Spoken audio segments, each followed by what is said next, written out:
My name is Rhonda Jacobs. I live at 800 East Main Street, Chillicothe. First, it's sad to say that our police chief is allowing himself to be used by Red Flex. Of course, Red Flex will distort the truth. They will lose millions when the cameras go.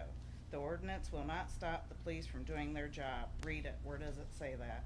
Citizens of Chillicothe are far smarter than that. They will not listen to Red Flex and more just so Red Flex can collect millions. Also, the city will own nothing once the new ordinance is voted in because it makes the cameras illegal. Suddenly, Moore gets money for many needed things from where? People are getting calls from collection agencies for parking, speeding, and etc. The agency is telling them that they are to collect clear back to 1977 because Chillicothe is broke, and they were hired by the city. So where did Moore get all this money? For equipment, cars, computers, and just before the election. Citizens need answers, and they are smart. Why would they vote to send millions out of Ohio, as the FOP has stated they would not support anything that takes money out of Ohio, yet our police supports it? Citizens, vote yes. Red Fleck gets nothing, Cake gets nothing, you win your rights back. And the ad they send through, they use our children. There's not even a camera by any school in this town.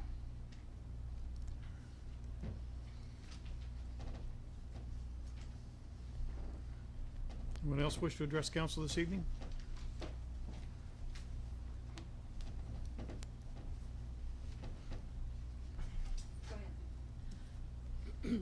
My name is Elsie Glandon, and I live at 101 South Watt Street. I came prepared to be disappointed in the council because I thought they would not stand to vote for and to help the LCL or ever who they are. I don't know the bunch, but ever who they are, to do something about the Carlisle building.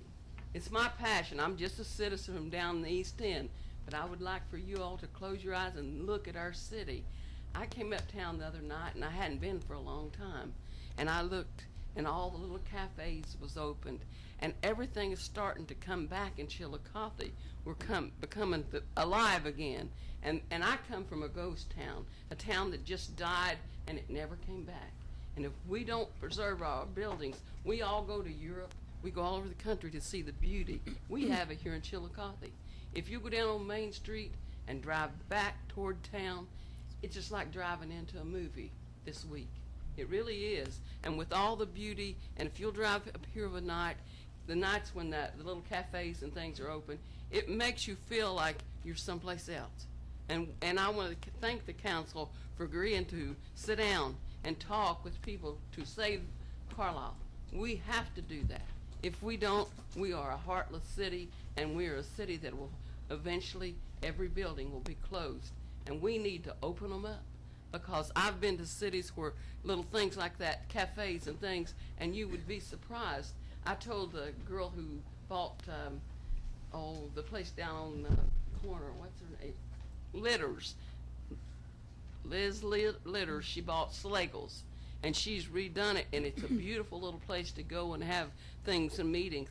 But I told her, why couldn't she wants to start meals. Why can't she do that and tell stories about Chillicothe and the history and the wonder that we had and what we came here in 1800? We had a beautiful city. In 1900, I look at the pictures and of downtown, and my heart, I grieve for it. And I'm a Kentuckian, but to me, when I came to Chillicothe, this became my city, and I love it. And when I think about losing something as beautiful as Carlisle, I grieve. And I'll do anything to help, but I want to thank you for agreeing to do that. I'm proud of you, city fathers, and I just wanted to get up here and tell you I'm proud of you. Okay. Thank you.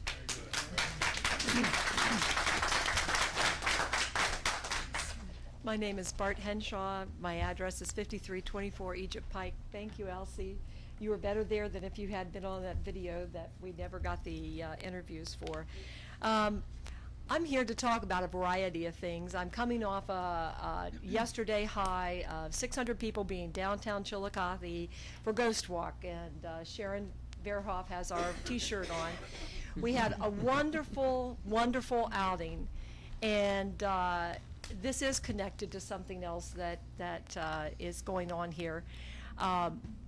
In 2.5 weeks, we sold 500 tickets. We were sold out.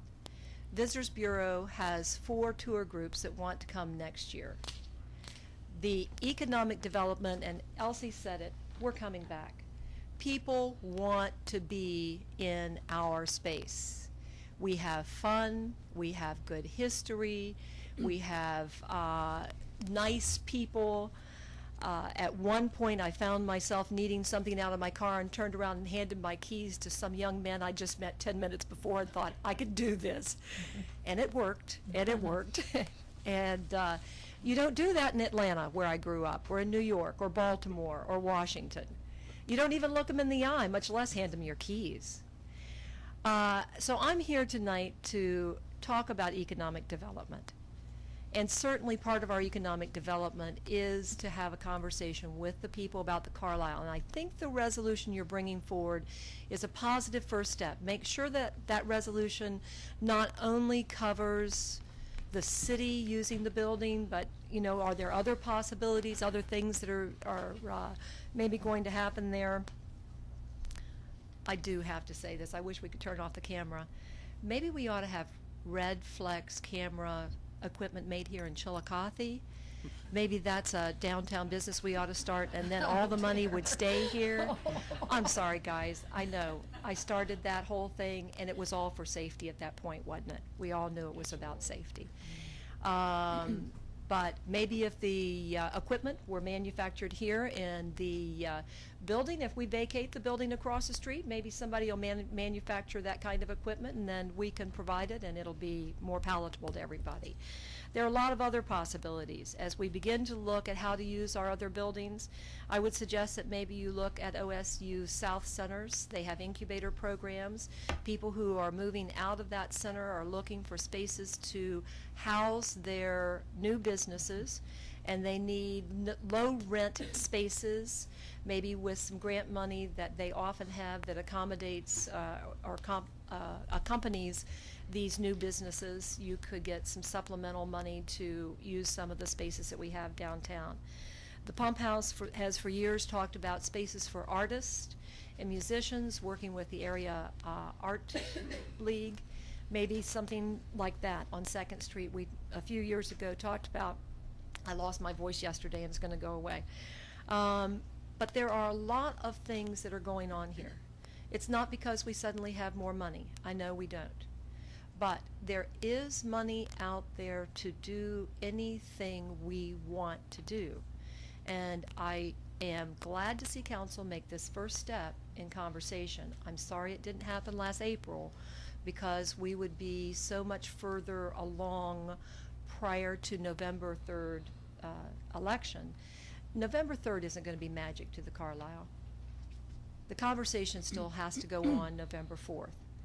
And so I really do encourage everyone here to get together. One of the things we found during Ghost Walk, when we were looking at the Carlisle and we were talking to owners and people that were interested, and they were enthusiastic and they were saying wonderful things. Then we talked to people in the city and they were saying interesting things, but they weren't talking to each other. And I thought, this is silly. And I would, from the League of Women Voters side, love to offer the fact that we do have facilitators. If you get into discussions and want to use a facilitator, please keep us in mind. Thank you.